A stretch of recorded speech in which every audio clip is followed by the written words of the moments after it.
discretion is advised.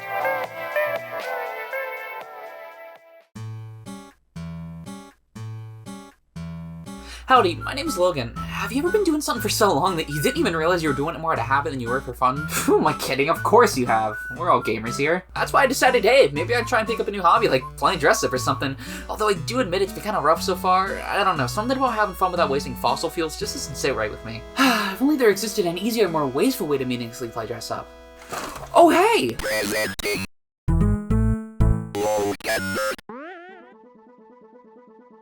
Game avatars. Back in the mid to late 2000s, if you had a Microsoft or Nintendo product, you know firsthand just how near impossible it was to escape them. And sure, even now they're not entirely extinct, but with the Switch's half-assed and Mii Maker, as well as Microsoft's, sure, we haven't really done much with the avatars in a few years, and yeah, sure, no games or software really support them anymore, but we still totally care. By the way, if you checked the shop recently, some pretty good stuff in there. Oh, this is McDonald's. Mentality, it's pretty obvious game avatars just aren't the craze they used to be. Introduced first on the Wii and later the 3DS, Nintendo's Mii, simply put, were genius. They were fun and easy to design, added a great amount of personality and charm to an already brimming pair of consoles, made a unique, more personal alternative to the conventional user profile. Plus, it was kinda just plain cool to see your creation in action among the various games and pieces of software that supported Mii's. Especially if they also supported online functionality such as Mario Kart Wii or even the Check Me Out channel. But enough about Mii's, today we're here to talk about their plagiarizing cousin, the Xbox Avatar. And I can't even imagine how long it took them to come up with a name as clever as that. E3 2008, Microsoft unveils its plans to depart from the Xbox's beloved Blades design and over to the new NXE dashboard. However, this wasn't the only drastic change Microsoft was going to make today. See, along with this massive UI overhaul, as well as the increasing popularity and accessibility of Xbox Live, came the signs of a dramatic change in Microsoft's priorities and mindset. The Xbox, and subsequently Xbox Live, weren't just going to remain but an alternative to PlayStation and their PSN. Xbox as a whole was to become more of a social gaming platform, one where you could not only yell slurs at 8-year-olds, but also chat, text, and send photos to friends. Hey, you're just mad because I'll be able to do something with my fucking guitar in hands that you'll never be able to achieve in your entire life, kid. So yeah, you're gay.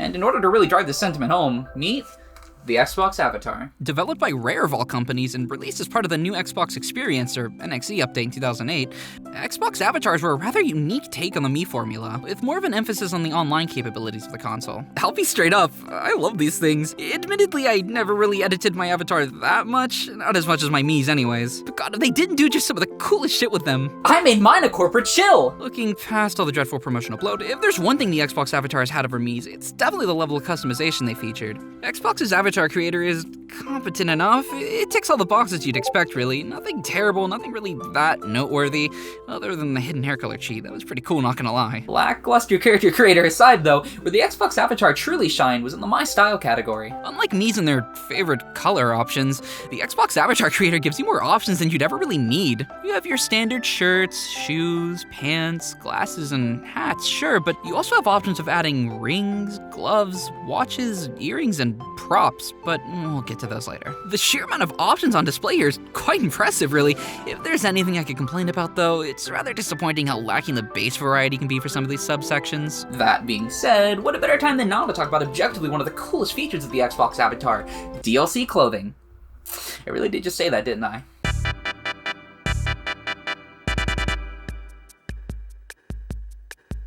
Some free, some not, some unlockable, some not. Point being, if the standard array of clothing wasn't varied enough for you, there was always ways of obtaining more. And I mean, just look at the shop. Even now, it's absolutely brimming with options. And here's where I shockingly reveal I've never bought anything. And can you really blame me? Ranging from $1 to $3 each, or around the same price as some Xbox arcade and indie games, it's just not particularly worth it, especially considering just how little you ever actually see your avatar past the home screen. However, if you were also broke like me, implying I'm not now, you'd also know the secret alternative method to obtaining cosmetics: being good at video games.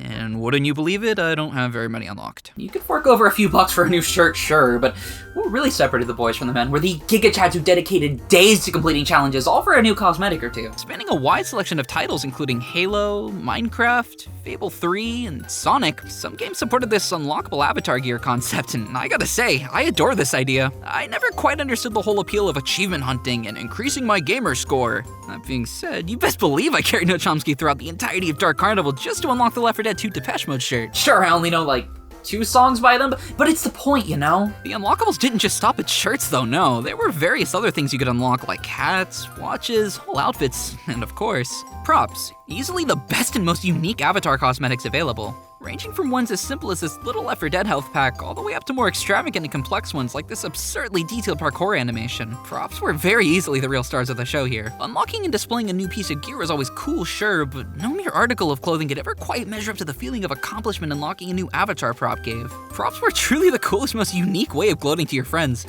especially if you're a Hot Pocket Snack Bites fan.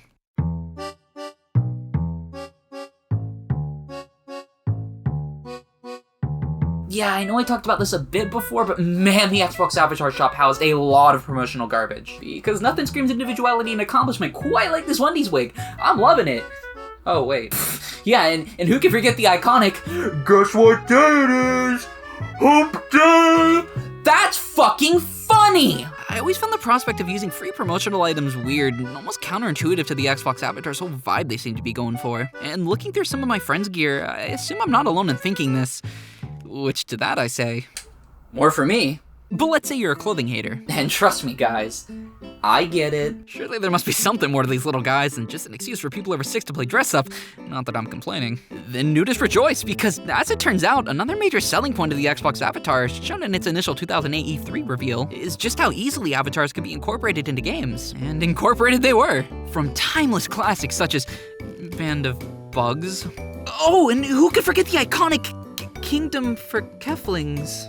Surprisingly enough, it seems somebody couldn't, because 2 years later, its sequel, A World of Keflings, released, and man, I gotta say, clothes really aren't sounding all that bad right about now. Sadly, as interesting a concept as having games incorporate the Xbox Avatar's sound, especially considering the online potential, most of the games that actually released feel more like cheap cash-ins and shovelware. But don't put that sock back on just yet, because believe it or not, hiding underneath the overwhelming amount of bad to subpar games, I might have found a game that's actually strip-worthy yet.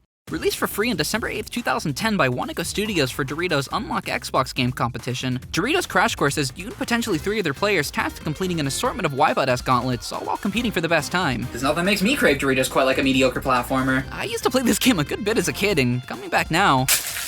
Oh, sorry. I just suddenly got this mad craving for Doritos. Starting off with the obvious, much like opening a new bag of Doritos, we gotta talk about the visuals. Really honing in on the bootleg Wipeout aesthetic, Doritos Crash Course, especially for a free game, looks pretty nice. And ironically enough, I'd venture to say it actually looks better than the officially licensed Wipeout game. While the graphics themselves are good, sure, until you realize 99% of what you're actually looking at are just GIFs and PNGs, what really sells me on this game more than anything are the animations. From the little dances you do, and the various failure animations, down to more obscure things like the way these foam slammers squish, or even just the way this trampoline ripples. Sure, this game might not look the most cutting edge, but the devs very clearly put in the most amount of effort where it counts.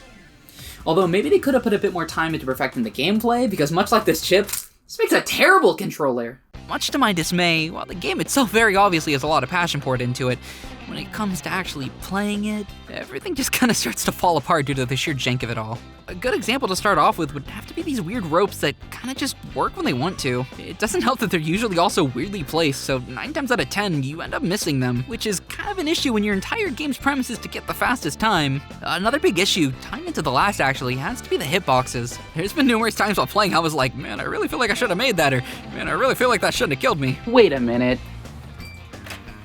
Not again. Not to imply this game's all bad though, far from it really. When the game's physics and platforming actually do work, it feels great, especially the sliding. I also really liked what I played of the levels in terms of design and visuals. In total, there are 3 different visually unique countries with 5 stages each, of which being Europe, Japan, and the US. That's not even including its later $2 City Lights DLC that added 10 new additional courses set in Las Vegas and London. For comparison, I've seen some Avatar items that cost more. And if it's starting to sound like I'm really reaching in order to praise this mediocre at best free promotional tie-in game, that's because I am. But considering the alternatives, I'd say this is basically the Breath of the Wild of Avatar games. And speaking of wild, wowee, those Xbox indie games sure were something, weren't they, is what I would say if I could actually play any of them. See, Avatars weren't just shoehorned into Xbox arcade games, but they were also heavily used and abused in the later released Xbox indie games category, which, as of the time of writing this, is dead forever. I actually have a few indie game titles purchased myself, however, attempting to actually install and play any of them just results in me crashing back to the home screen. But fret not, while I might not be able to play Castlevania Z on the Xbox, luckily for me, it got a PC port.